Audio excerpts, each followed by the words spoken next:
Gjuha dhe inteligjenca artificiale do të jenë në fokus të shkollës së 6 verore që Universiteti i Aninës dhe i Gjirokastrës do të zhvillojnë në periudhën 25-28 gusht. Ky event vjen për herë të parë në qytetin e Gurt pas organizimit dhe në disa shtete të ndryshme nga shoqata e alumnit të Universitetit Veron ndërkombëtar, gjuha greke, kultura dhe media.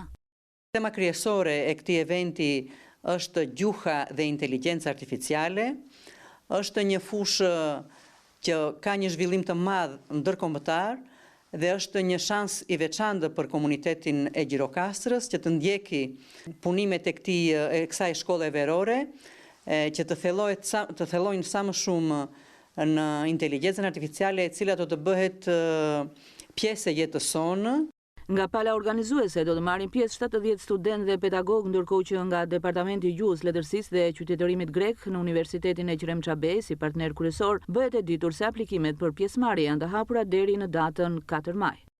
Mund të marrin pjesë studentët e bachelorit, të masterit, doktorantët, mësuesit e shkollave, intelektualët e zonës, të cilët interesohen që të thellojnë njohuritë e tyre mbi inteligjencën artificiale. Do të referojnë pedagog edhe doktorant të fushës nga universitetet të ndryshme të Greqisë, po edhe nga universitetet e Shqipërisë. Ftojmë të gjithë ata që interesohen ose të ndjekin punimet e shkollës verore, ose të marrin pjesë me referenca në këtë event, të paraqesin punimet e tyre dhe interesin e tyre në faqen zyrtare të Universitetit të Gjirokastrës deri në datën 4 maj. Të gjithë ata që do të bëhen pjesë e kësaj eksperience do të pajisen me certifikat pjesëmarrje dhe material edukativ.